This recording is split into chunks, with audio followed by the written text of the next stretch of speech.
کچھ خواتین ایسی بھی ہیں کہ غصے میں، دباؤ میں کنٹرول کر ہی نہیں پاتی ہیں اپنی زبان پہ، تو نفسیات کی زبان میں یہ کیفیت کس طرح بیان کی جاتی ہے؟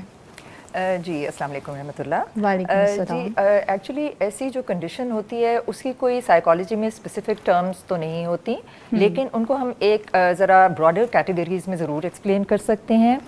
جیسے کہ ایک ٹرم ہوتی ہے ایموشنل ڈس ریگولیشن۔ اس میں یہ ہوتا ہے کہ انسان خاص طور پہ خواتین کے حوالے سے کہیں گے کہ وہ اپنے جذبات کے اوپر ایٹ ٹائمز وہ قابو نہیں کر پاتی ہیں، اور ان کا جو اس وجہ سے ان کے لہجہ جو ہے وہ اتنا زیادہ تلخ ہو جاتا ہے کہ وہ دوسرے کی فیلنگس کو بہت زیادہ پھر وہ ہرٹ کر دیتی ہیں۔ یہ ایکچولی یہ کوئی انگزائٹی یا ڈپریشن یا کوئی سائیکولوجیکل ڈس آرڈر نہیں ہے، یہ کسی بھی صحت مند انسان کا جو ریئیکشن ہے وہ اس طرح کا ہو سکتا ہے، اور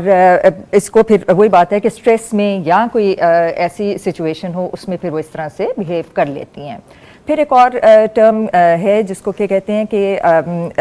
امپلسیوٹی، اچھا، جس میں آپ امپلسو ہو کے بغیر رکے بغیر سوچے سمجھے آپ اپنی جی بالکل اپنی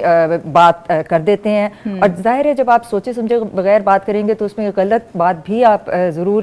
کہنے کے چانسز زیادہ ہو جاتے ہیں۔ اور اس کا جو وجہ ہے وہ یہ ہے کہ ہمارا جو اللہ تعالیٰ نے جو دماغ بنایا ہے اس کا جو ایک جو سینٹر ہے اس کو کہتے ہیں پری فرنٹل کارٹیکس، یہ ہمارا جو کنٹرول سینٹر کہلاتا ہے۔ یہ والا سینٹر اور جو ہمارا ایموشنل سینٹر ہے، جب ایموشنل سینٹر کی کوئی رسپانس اس طرح کی آتی ہے تو یہ ہمارا جو کنٹرول سینٹر ہے یہ اس کو روک نہیں پاتا، اور پھر اس وجہ سے جو تیسری چیز آ جاتی ہے وہ آتی ہے وربل ایگریشن۔ اچھا، کہ آپس میں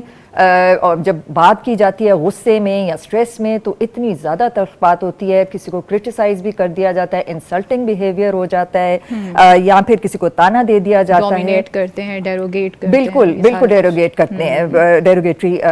ان کا جو ہوتا ہے طریقہ آ جاتا ہے۔ اگین یہ بھی کوئی مینٹل ڈس آرڈر نہیں ہے، یہ بھی ایک بیہیویئرل پیٹرن ہی ہے، بٹ پھر اس کے بعد ایک اور چیز آتی ہے اس کو کہتے ہیں وینٹنگ۔ جس طرح ہوتا ہے نا کہ غصہ آیا یا کوئی بات ہوئی ہے آپ کے اندر، آپ نے کافی دیر اپنے اس کو جو ہے آپ کا غبار آپ کے اندر بھرتا جا رہا ہے، تو ایک ٹائم پھر ایسا آتا ہے کہ جب آپ کو وہ غبار جو ہے وہ آپ نکال دیتے ہیں۔ اچھا، اور یہ بھی زیادہ تر یہ ہوتا ہے کہ جو زیادہ پھر باتونی خواتین ہوتی ہیں پھر وہ زیادہ بول جاتی ہیں، اور اس میں پھر بے سوچے سمجھے بغیر اگین وہی کہ وینٹ آؤٹ کرتی ہیں اپنی فیلنگس کو، جس طرح اپنے اندر جو بھی پریشرز ہیں ان کو باہر نکال دیتی ہیں۔ اور یہ جو ہے مطلب جو اس میں بھی یہ ہے کہ یہ بھی اگین ایک کوپنگ سٹائل ہی ہے، بٹ جو سوچنے کی بات ہے وہ یہ ہے کہ اگر ان چیزوں کو کنٹرول نہ کیا جائے تو یہ پھر ساری جو چیزیں ہیں یہ بہت انہیلدی بن جاتی ہیں، اور ان کے لیے پھر ہمیں اگین وہی کہ ایکسرسائزز بتائی گئی ہیں۔ سب سے زیادہ امپورٹنٹ تو جس طرح ہمارے دین میں کہا گیا ہے کہ غصے کے وقت آپ پانی پئیں، کھڑے ہیں تو بیٹھ جائیں، تو آپ کی موومنٹ جو ہے آپ کو تھوڑا سا ٹائم دیتی ہے کچھ تھوڑا سا سوچنے کے لیے۔ اور اس کے علاوہ یہ کہ بریدنگ ایکسرسائزز ہوتی ہیں یا پھر کاؤنٹنگ ایکسرسائزز ہیں، تو اس سے پھر ہم اپنے غصے کے اوپر تھوڑی there for that time control کر پاتے ہیں۔